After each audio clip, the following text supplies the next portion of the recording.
Gaming is a huge industry in today's society. You can pick up almost anyone's phone and find at least one game on there. One of the biggest debates today is what to play the games on. Now, the argument is typically made between a console, your PS4, your Xbox One, or your PC. Now, I'm a big fan of the PC, and I'll tell you why. Now, first of all, PC dominates the gaming industry very easily with price, graphics, flexibility, and your ability to modify the games themselves. Hi, my name is Greg Lowe, and today I'm going to try to bring you over to the side of the PC world of gaming. So paying too much for a PC or console is huge for gamers. Let's face it, we don't want to spend all of our money on the console or building something. We want to make sure we've got the money to buy the games and play what we like. So I built my own PC about 6 years ago for right around $1,200. So that's to include the tower, the monitor, keyboard, mouse, the headset, everything that you need for a basic PC for gaming. Now, over those 6 years, I probably put about another $400 worth of upgrades in my computer. So I've spent $1,600 on a computer in 6 years. That might seem like a lot, but let me break it down a little bit. So consoles, on the other hand, tend to have a much cheaper startup cost. That's true. Now, I purchased this PS3 and Xbox 360 on release dates for $600 and $400 respectively.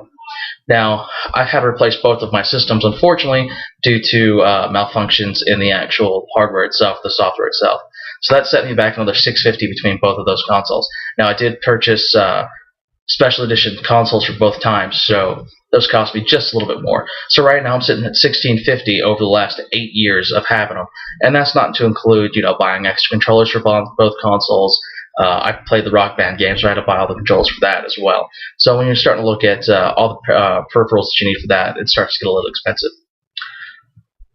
The next point I'd like to make is gamers are always looking for the next big game, and typically those have to have those amazing graphics nowadays. So you've got to have that visual aid to get the players in there, and then you can bring them into the game with everything else. So yeah, you can have a lot of games have great stories and they're a lot of fun to play, but if you can't grasp your audience from the get-go with those beautiful graphics, it's going to be a little hard to sell. Now, games are created, they're typically set up for the graphical limitations of the platform. Platforms are harder to upgrade, so therefore you go with the same thing throughout the history of the console. So Xbox 360 day one and Xbox 360 today, there's not a whole lot of change.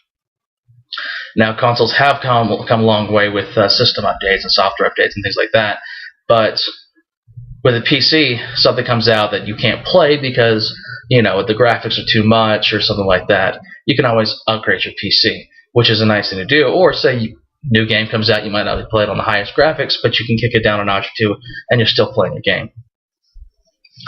One of the biggest draws of PC gaming also is the flexibility and the ability to modify games. First of all, flexibility. I can take my PC and do just about anything with it, from making videos like I'm doing now to watching YouTube videos, editing pictures. I've got many things that I can do with my PC that I just can't do with my Xbox or my PlayStation.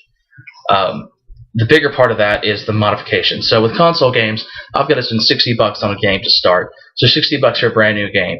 4 or 5 months down the road, they release a bunch of maps. So now I've got to spend $20-30 for new maps or modifications, and they're very limited. Now, games like Skyrim and Minecraft with the PC, on the other hand, I can go download free modifications that other gamers have made, other programs have made, and allows me to modify the game and get a lot more out of it without having to spend any more money.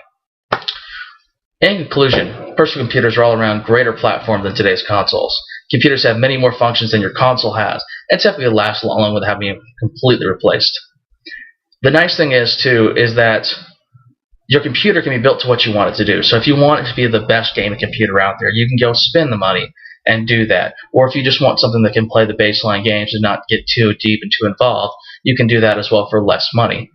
With your consoles, you're kind of stuck with, do I want a bigger hard drive? Do I want Wi-Fi?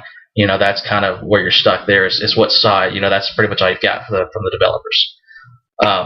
Last but not least, if you can build your own PC, you can save yourself quite a bit of money. Yeah, you can go online and build them and spend $3,000-4,000. But if you can build them yourself, in the long run, they save you a lot of money, especially with the newer consoles coming out. They're just going to keep getting more and more expensive. Thank you.